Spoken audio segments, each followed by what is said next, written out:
Olá, Jesus é o nosso Senhor. Eu sou o irmão Marcos, aqui do meu lado a minha esposa Eliette. Amém. Nós vamos neste momento compartilhar um pouco da palavra que nós temos ouvido recentemente com respeito à Epístola de Paulo aos Tessalonicenses. Essa epístola ela é muito propícia para estudarmos e também trazer para a nossa experiência diária, porque foi uma igreja, a igreja em Tessalônica, que iniciou debaixo da orientação e do envio do Espírito Santo. Nós sabemos da visão que Paulo e seus companheiros tiveram na cidade de Troade, onde eles foram então indicados para a região da Macedônia, chegando até a cidade de Tessalônica. E nesta cidade eles acharam os filhos da paz, aqueles que foram separados para receber o Evangelho, aqueles que estavam com o coração afofado. Então ali muitos tessalonicenses também, algumas mulheres e alguns judeus, eles creram na palavra e iniciaram então ali o trabalho, podemos dizer, cristão, o trabalho missionário, a igreja foi levantada por meio da pregação de Paulo. E o mais importante que aqui em 1 Tessalonicenses capítulo 2, no versículo 4, o apóstolo Paulo fala de ter sido aprovado por Deus. O versículo 4, pelo contrário, visto que fomos aprovados por Deus, a ponto de nos confiar ele o Evangelho. Então aqui Paulo, ele é bem enfático, ele tinha certeza absoluta que o Senhor estava até então aprovando o trabalho dele, de Silvano e de Timóteo, porque a partir da visão eles já foram obedientes. Nós sabemos que eles queriam pregar o Evangelho, isso está relatado em Atos 16, eles queriam pregar o Evangelho na Ásia e tentaram ir para a esquerda e para a direita, mas o Espírito Santo, o Espírito de Jesus não permitiu, então acabou que eles foram para a Macedônia, onde foi a indicação do Espírito por meio do varão macedônio. Então é um ponto a ser considerado que essa igreja iniciou com a obediência. Então, quando você obedece o Senhor, quando você se esvazia, não tem outro resultado a não ser aprovado por Deus. E é o que o apóstolo Paulo foi. Ele foi aprovado pelo Senhor, a ponto de ser confiado a ele o Evangelho. Paulo, ele tinha uma comissão muito grande com respeito ao Evangelho. Por exemplo, em 2 Coríntios, capítulo 11, versículo 28, ele fala que o que pesava sobre ele era a preocupação com todas as igrejas. Então, Paulo, de fato, se preocupava com os irmãos. E também em Atos 26, 19, quando ele estava ali diante do rei Agripa, ele não perdeu tempo, ele foi e falou com o rei, a ponto, se o rei não saísse de perto dele, o rei se tornaria um cristão. Essa foi a fala do rei Agripa. E também em 2 Timóteo capítulo 4, versículo 2, Paulo fala para Timóteo, quando escreveu a epístola para ele, para que ele pregasse a tempo e fora de tempo, não olhar a aparência, não olhar a condição social. Paulo, então, ele tinha esse coração de evangelista. E junto à igreja em Tessalônica, Paulo, ele agia como pai e mãe. Está em 1 Tessalonicenses, capítulo 2, no versículo 7 e 11.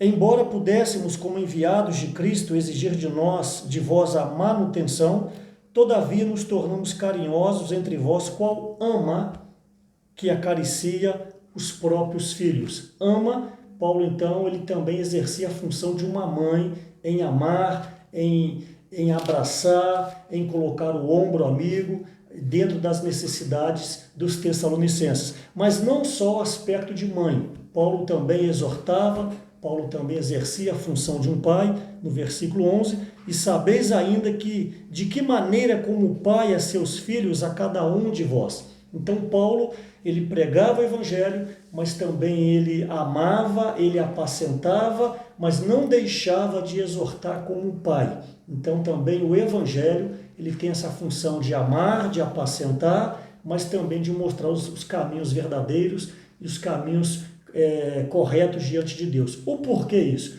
Porque para entrar no reino de Deus precisa de muito esforço, não é uma vida de bajulação, não é uma vida de palavras adocicadas, Por isso que nós precisamos ser responsáveis com a palavra sem fermento e uma palavra verdadeira. Entrar no reino de Deus é uma questão, Eliette, de muito esforço. Sim, entrar no reino de Deus realmente requer perseverança, estar firme na fé, né?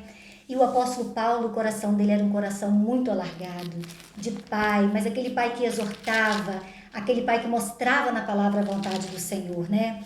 E aqui em Atos 14, 22, gostaria de lermos aqui para nós, aqui deixa algo muito forte para nós, de muito encorajamento.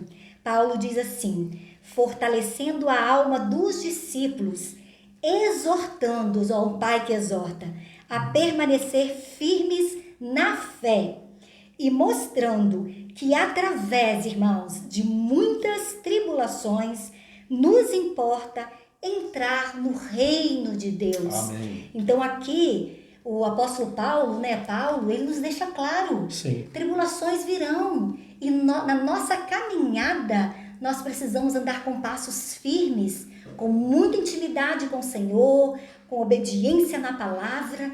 E algo também muito importante aqui que nós vemos na palavra, na nossa caminhada, é a questão de guardar o nosso coração. Sim. Vamos ver aqui Salmos 26. Esse versículo ele é muito rico. Salmo 26, 2. Olha o que Davi, nos diz. Examina-me, Senhor, e prova-me. Sonda-me o coração e os pensamentos. Amém. Então aqui nós vemos, irmãos, um cuidado. Nós precisamos andar nessa terra, mas cuidando do nosso coração. Sim. Em tempos difíceis, é muito fácil o nosso coração se corromper com tantas situações, ficarmos um coração pesaroso, um coração entristecido, um coração decaído, um coração sem se firmar nas promessas do Senhor. Sim. E para nós vencermos esses dias maus que antecede a volta do Senhor, nós precisamos permanecer firmes e guardar o nosso coração. Amém. Na palavra, na comunhão com os irmãos, na oração, enfim, perseverar. Amém. Entrar no reino de Deus, nós precisamos nos esforçar. Sem esforço, no lado humano, no aspecto humano, você não consegue absolutamente nada. Se você não procurar estudar, se você não procurar trabalhar, quando você for mais adulto, quando você for mais de idade, você vai ver que você talvez não conseguiu muitas coisas porque não se esforçou. Então o reino de Deus é a mesma coisa. Como a irmã Eliette compartilhou com respeito a essa passagem de Atos, capítulo 14, eu me lembro também de Mateus 11, 12, desde o dia de João Batista até hoje, o reino de Deus é tomado por esforço. E somente os que se esforçam se apoderam dele. Então, se eu desejo o reino, se você deseja o reino, nós precisamos hoje nos esforçarmos. É claro, não é o esforço como o de Caim, o lado humano, deixa comigo, eu posso, eu consigo, não é isso. Se esforçar é negar a vida da alma. Para você negar a sua vontade, negar o que você pensa, precisa de esforço.